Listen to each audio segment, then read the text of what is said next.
বেলেগে বাটে পথে ঘূৰি ফুৰিলে পায় পইচা, সোণৰূপ আৰু নানান ধৰণৰ ভাল ভাল বস্তু। আৰু মই খোজ কাঢ়িলে এনি টাইম তললৈ চাই চাই খোজ কাঢ়ো। কিজানি মোৰো ভাগ্যত কিবা ওলায়ে বা।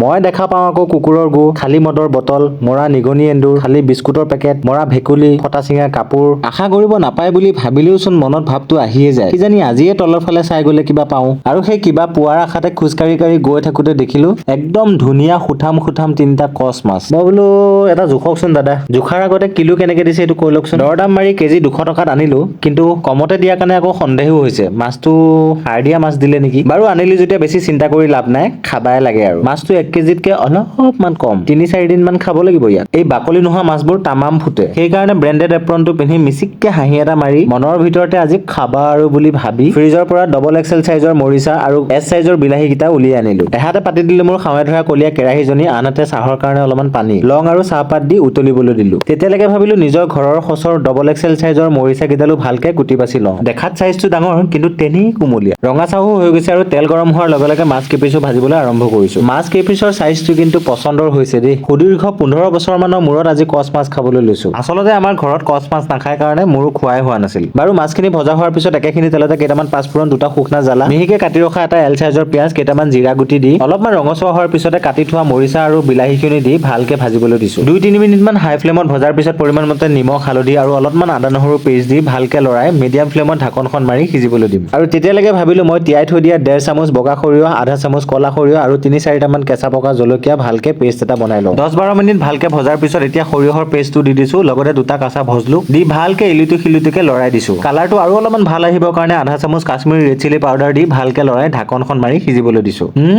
এইফালে চাহ ঠাণ্ডা হৈ হেৰি হৈ গ'ল। ঠাণ্ডাই তেনেকেই গিলি থৈ দিলো। মনত পৰোতে ভাবিলো অলপমান জিৰা ধনিয়া দিওঁ, ভুলতে এগালমান মিট মছলাহে ঢালা গ'ল। ভাগ্য ভাল হেতা পাতৰ ওপৰত দিছিলো বুলিহে। নাওমান জিৰা আৰু ধনিয়া দি ভালকে লৰাই অকমান সময় আকৌ ভাজিবলৈ দিম। আনহাতে কেইটামান আজি জাপানী জহা পাতি দিছো। 8-10 মিনিট মান ল' ফ্লেমত ভজাৰ পিছত এতিয়া সময় হৈছে ভকভকীয়া উতলা গৰম পানী দিয়াৰ। প্ৰয়োজন মতে ভকভকীয়া উতলা গৰম পানী দি ভজা মাছ কেইপিছো দি ঢাকনখন মাৰি বকবককে উতলিবলৈ দিছো। নতুনকে অস্ত্ৰোপচাৰ কৰি অনা কুকাৰটো যেনে তেনে কপি হলেও হুইচেলটো আজি মাৰিছে। আঞ্জাখন শুও গৈ তলাত লাগু হওঁতেই শেষত অলপমান বঙালী মেমেটো ছটিয়াই গৰমে পৰিবেশন কৰিবলৈ লৈছো। বিশালৰ বগা থালিখনত লৈছো কেকটিমান জহা চাউলৰ ভাত, 1 পিচ নেমু, এটা আগবেকা কেঁচা ভজলুক, আগা দিনাৰে এৰা চুচৰা অলপমান মিক্স ভাজি আৰু বিশালৰ বগা বাটিত লৈছো ঘৰৰে ডবল এক্সেল চাইজৰ মৰিচা, বিলাহী আৰু সৰিয়হৰ লগত বনোৱা কচ মাছৰ আঞ্জা।